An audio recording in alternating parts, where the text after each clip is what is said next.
Halo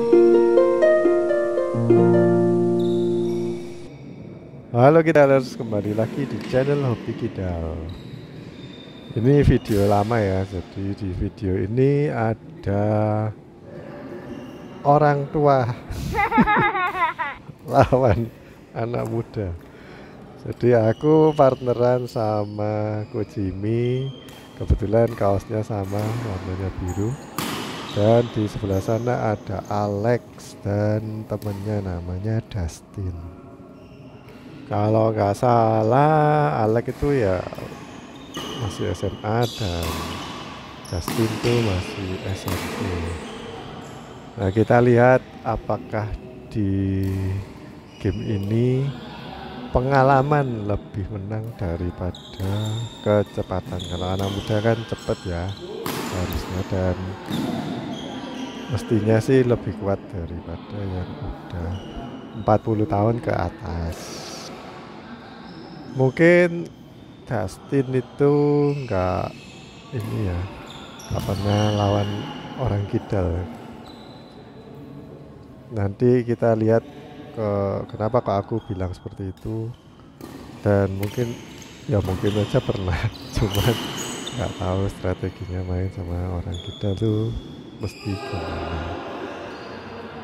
Jadi video kali ini aku kasih judul jika lawanmu kidal. Dan Ko Jimmy kan kanan. Kalau misalkan aku di kiri, Ko Jimmy di kanan, berarti kalau sama lawan ditaruh di tengah-tengah itu berarti backhand kita. Tapi kalau aku di sebelah kanan dan Ko Jimmy di sebelah kiri, berarti yang daerah backhand kita adalah yang di pojok-pojok di kolomnya double. Jadi kalau settingan seperti ini ya, aku kiri dan Ko Jimmy kanan, itu paling bagus adalah kalau aku di kiri dan Ko Jimmy jaga di kanan. Terus sebaiknya kalau ada sama lawan tuh dikasih, misalkan aku di belakang terus sama lawan dikasih ke kananku, berarti kan backhandku itu harusnya yang kanan yang ambil, biar tetap kita mainnya itu forehand terus, karena forehand itu lebih fleksibel, jadi lebih banyak arah yang bisa kita lakukan buat menyerang lawan daripada backhand. Karena backhand itu kan kita nggak lihat ya, kecuali kalau kita pakai pukulan backhand ketika bola masih di samping atau di depan kita. Tapi kalau udah sampai ke belakang itu kan kita nggak ngelihat lawan tuh ada di mana, soalnya pandangan kita jatuhnya ke belakang lapangan. Dan setauku kalau kita main badminton tuh sebaiknya kita main pakai forehand terus dan menghadap ke depan terus, itu yang paling bagus. Ya kalau kalian nggak setuju ya nggak apa-apa, tapi kalian coba amati atlet-atlet, kalau terpaksa pakai backhand itu sama lawan tuh sekitar 90% pasti di-smash. Seberapa bagus backhand kamu itu kebanyakan sama lawan tuh pasti di-smash, karena udah ditungguin. Rata-rata pemain badminton atau yang atlet pasti ngincer backhandnya lawan. Sebenarnya menurut aku ya, kalau buat aku lawan Alex sama Dustin ini termasuk berat. Tapi untungnya aku partneran sama Ko Jimmy, karena Ko Jimmy itu lebih pengalaman dan bagus mainnya. Dustin tuh walaupun masih kecil tapi smashnya itu keras. Orangnya smashnya keras itu bisa jadi satu, teknik smashnya bener, kedua itu termasuk teknik dari pukulan ya, lengan dan grip, terus posisi raket, termasuk kalau bolanya itu di depan kita. Kalau bolanya udah di atas kita itu biasanya smashnya nggak bisa keras. Terus selain teknik, ada juga yang menyebabkan smash itu keras dari raket dan senar. Kalau ya ini kalau senar itu tensionnya atau tegangannya, tarikannya itu tergantung kekuatan tangan juga ya. Kalau tapi kebanyakan mainnya itu di atas 27 lah tarikannya kalau mau kenceng banget, yang seimbang dengan usia dewasa ya. Itu menurutku 27 ke atas baru bisa smash keras. Selain itu juga perlu raket yang head heavy. Nah kalau raketnya head heavy berarti dia smashnya keras, harusnya jaga di belakang. Tapi ketika mereka defend itu kalau nggak dipegang di dekatnya kon atau dekat pegangan apa shaft batangnya raket itu akan berat untuk defend. Jadi kita bisa lihat kalau kalian tuh punya lawan yang smashnya keras, kemungkinan besar defense-nya buruk kalau mereka nggak tahu teknik ini. Strateginya kalau kalian nemui lawan yang smashnya keras, ya kalian usahakan supaya mereka ngangkat bola jadi kita yang nyemes. Jadi mereka dipaksa untuk defend. Jangan dipaksa untuk nyemes terus, nanti kita yang defend terus jadi kewalahan. Sebaik-baiknya defend kamu kalau di smash terus atau ditekan terus ya pasti akan mati ya. Apalagi sekarang orang mainnya itu nggak smash terus kayak zaman dulu ya, tapi seringkali atlet kalau di TV itu habis smash 2-3 kali terus kasih drop shot, dan drop shotnya itu pakai yang tipu-tipu gerakannya. Jadi kita kalau nggak siap 100% itu pasti bakal kecolongan. Di awal-awal game tadi kan yang anak-anak muda ini sering nyemes ya, tapi kalau nyemes terus bisa dikembalikan dan malah diolah seperti yang barusan ini, jadinya sering mati langkah itu anak-anak muda. Nah kalau kita diperlakukan seperti itu ya tentunya langkah yang paling bagus ya harus mengganti strategi, nggak boleh smash terus-terusan. Coba kalian lihat di sini, itu sama anak dua itu kan diarahin ke forehandku. Udah tahu aku kidal tapi diarahin ke forehandku ya, jadinya aku ngolah-ngolah aja, nggak smash ke arah yang jauh dari jangkauan. Ya kalau seusia aku sih nggak perlu nyemes keras-keras. Yang penting itu smashnya tajam dan terarah. Kita mau nempatin di mana itu harus tahu. Kalau anak muda kan senjatanya cuma smash keras, itu nggak terlalu efektif karena cuma punya satu senjata aja. Nanti kalau lawannya defense-nya bagus dan coverage-nya itu bagus, itu nanti cepat mati, cepat kalah. Aku nggak tahu kalau anak-anak yang muda ini tahu nggak aturannya kalau misalnya yang dari belakang itu smash kenceng, itu bola berikutnya kalau dikasih ke depan atau ke samping ya di daerah tengah-tengah itu harusnya pemain yang depan yang ngambil atau pemain satunya itu yang ngambil. Misalkan sewaktu rotasi, jadi sewaktu posisinya itu kiri kanan ya, waktu posisi defense lalu ternyata sama lawan tuh dikasih ngelob ke belakang, jadi kan salah satu harus mundur, itu habis smash keras yang satunya harus cover. Terus gak cuman itu, kalau misalnya posisi defense, kalau misal aku habis di smash keras dan aku itu berada di belakang, biasanya kan aku ngeblok. Kalau mau ngelob misalnya kayaknya nggak kuat ngelob, jadi pengembalianku akan aku blok untuk ke depan net, dan itu partner yang harusnya maju untuk ambil. Dan karena aku pemain kidal, jadi misalkan aku itu ngeblok ke arah kanan, itu partner harus ambil maju supaya jadi partner juga ke kanan ke daerah net. Walaupun nanti sama lawan nggak dikasih ke net ya, tapi dicegat dulu di daerah situ.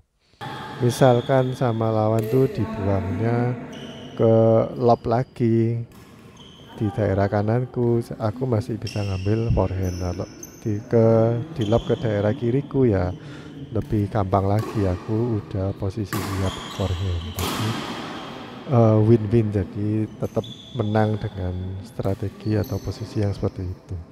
Tapi misalkan partnerku nggak mau maju, maka terpaksa aku yang maju untuk ngambil, dan biasanya aku ngelob.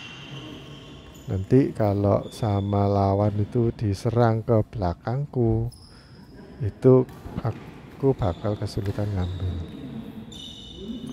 Misalkan partnerku yang di belakang yang ambil, berarti aku bingung. Nanti kan partnerku yang di belakang pasti ngelob, atau biasanya ngelob terus aku harus ke kiri. Jadinya aku larinya serong, itu nggak efektif.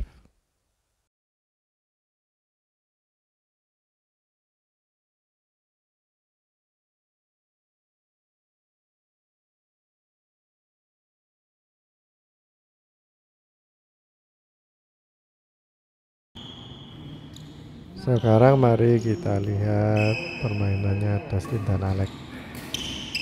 Ini di sini aku ngelop terus salah, aku kira sama Dustin tuh mau di net, ternyata dia smash hilang. Jadi aku kaget. Ini Coach Jimmy dan aku tuh udah kelelahan ya, bisa dilihat.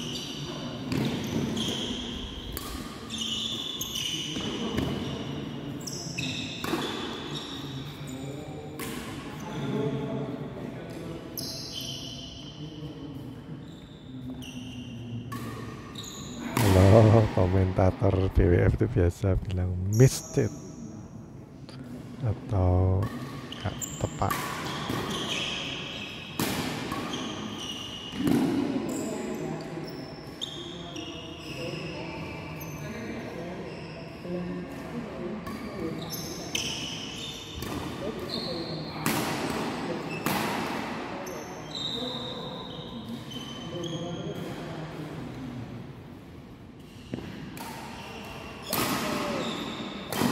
Jimmy kan santai, jadi kalau bola kepepet tuh disilang, jadi Dustin tuh kaget dan silangnya nggak out, itu pasti masuk. Udah expert. Yang kurang dari Dustin dan Alex tuh mereka itu kurang bisa melihat kemungkinan yang bisa dikembalikan. Jadi mereka itu mikirnya kalau lawan dikasih ke posisi itu posisinya kembali itu kayak cuman itu aja gitu. Padahal kalau lawan orang yang senior itu bisa lebih banyak lagi kemungkinan yang ada pengembalian. Itu ada penonton yang bilang udah ditunggu. Padahal aku itu nggak nungguin. Tapi kalau kalian tuh berhadapan dengan pemain senior, mereka itu udah bisa baca gerak-geriknya lawan atau bahasa tubuhnya lawan tuh kira-kira mau ngasih kemana, itu mereka udah tahu. Termasuk aku tahu. Ya nggak semua sih, tapi 75% aku tahu bakal ditaruh mana sama lawan. Jadi ada posisi-posisi tertentu yang mengembalikannya itu kalau diarahin ke sisi lain, ke titik lainnya itu agak sulit. Dan biasa orang itu mengembalikan kan yang cari yang gampang ya. Misalnya di smash di bawah, di sekitar ketiaknya tangan yang megang raket, itu kan sulit. Dan kalaupun berhasil itu biasanya ngembaliinnya cuman ngeblok aja ke arah net dan lurus. Kalau untuk buang ke arah silangnya walaupun net juga, tapi ke silangnya itu kan perlu teknik khusus. Nah itu agak sulit. Dan biasanya yang bisa kayak gitu tuh kayak Hendra Setiawan, terus Kevin, ya kayak pemain-pemain atlet yang extraordinary ya, jadi di atas rata-rata pemain itu biasanya bisa melakukan seperti itu. Ya memang nggak semua sih, maksudnya kita itu bacanya, oh kalau kita tempatin di bawahnya ketiak nanti kembalinya pasti lurus, nggak selalu seperti itu, cuman kebanyakan begitu.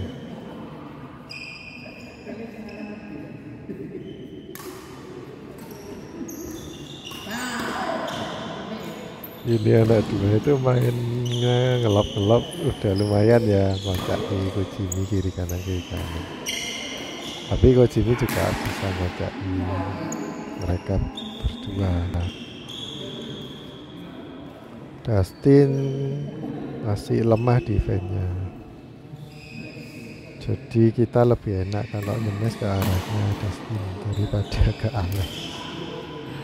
Terus Dustin itu suka agak siap, ada kan bisa aja bola itu ditaruh di depannya net atau di net.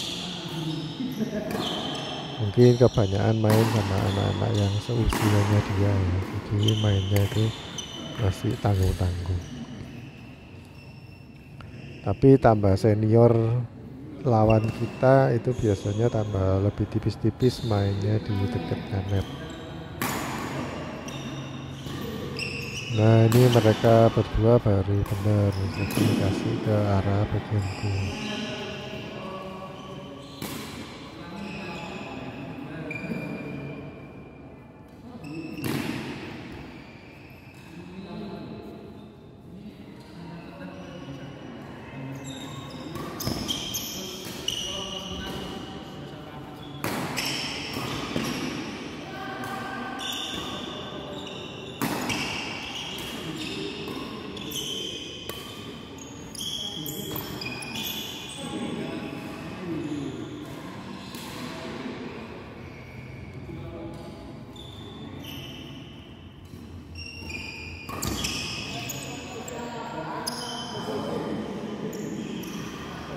Ternyata masuk, kayak berbelok itu.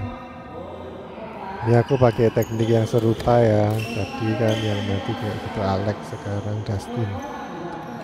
Kasih backhandnya itu kalau kasih backhand sekalian yang jauh, jadi langsung di arah kolomnya double.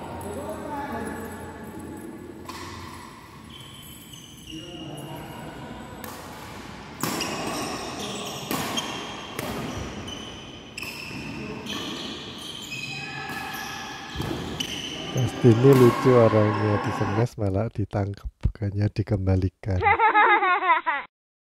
Harusnya kalau Dustin tuh ngangkat bola, sikunya atau sikut itu harusnya menghadap ke luar, jadi siap-siap kalau dikasih ke daerah perut itu tangannya bisa langsung pakai posisi backhand untuk defense, itu nanti defense-nya bisa lebih bagus.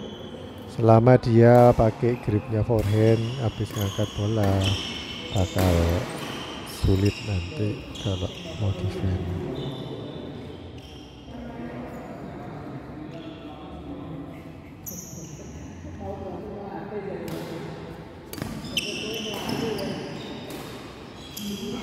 Walaupun kalian buangnya ke arah backhand, tapi ya lihat-lihat lawannya berdiri di mana. Kalau coach ini kan pemain kanan, kalau dia udah berada di kanan kalian, ya dia bisa pakai forehand kan, overhead, jadi forehand overhead.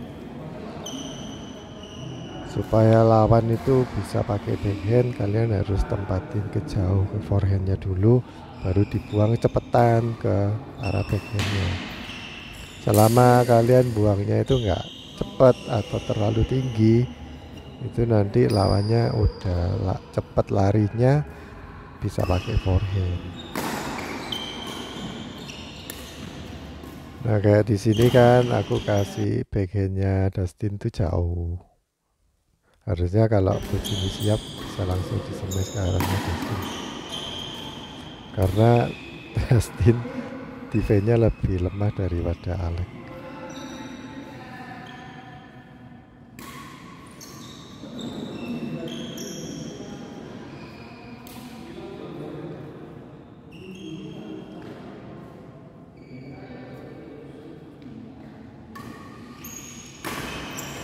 Nah, ini bagus kalau dari belakang ada yang nyemes tuh, yang depan langsung harus di depannya langsung nimpali semes.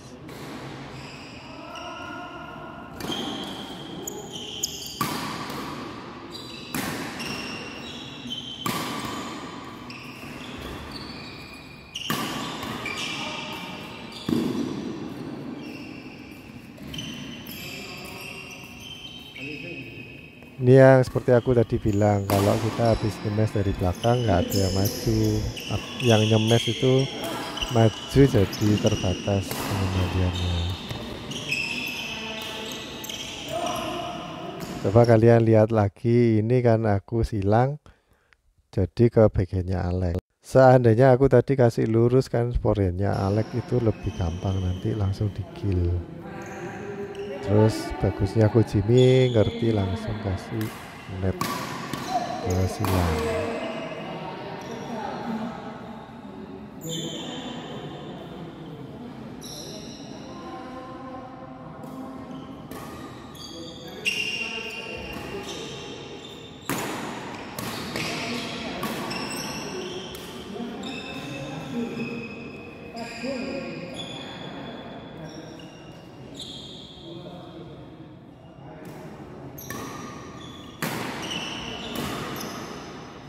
Dari tadi kalau dikasihin ke Dustin pengembaliannya itu lurus-lurus terus, nggak ada sulit-sulitnya buat lawan. Nah ini kan baru benar dibawa ke kiri terus ke kanan ke arah backnya ke sini.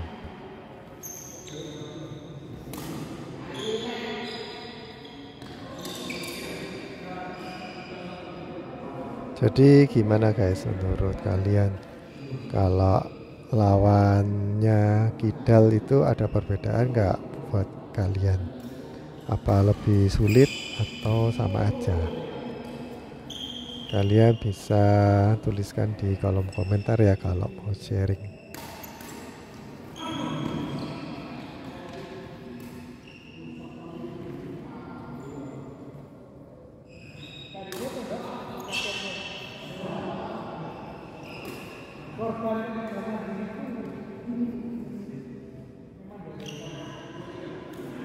Seberapa bagusnya kamu bisa backhand, tetap sama lawan tuh bakal disemes. Ya kalau terpaksa ya gak apa-apa memang pakai backhand, cuman setelahnya harus selalu siap disemes. Ini Dustin kalau mau nyemes aku silang ya, itu harusnya ke arah kolomnya double, jadi sampai ke backhandku. Selama di semesnya silang ke arah tengah, itu masih covernya forehandku, makanya aku bisa ngarahin langsung kill.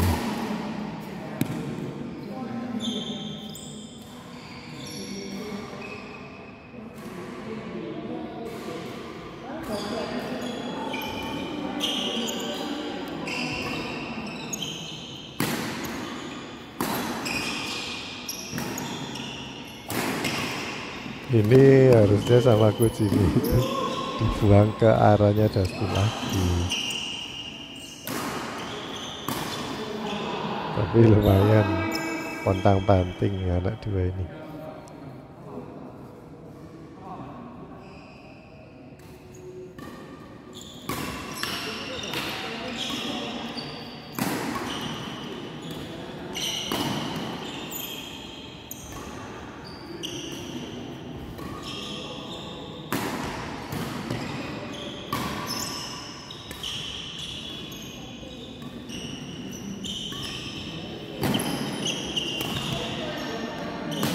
Loh, di semes kok ditangkap lagi.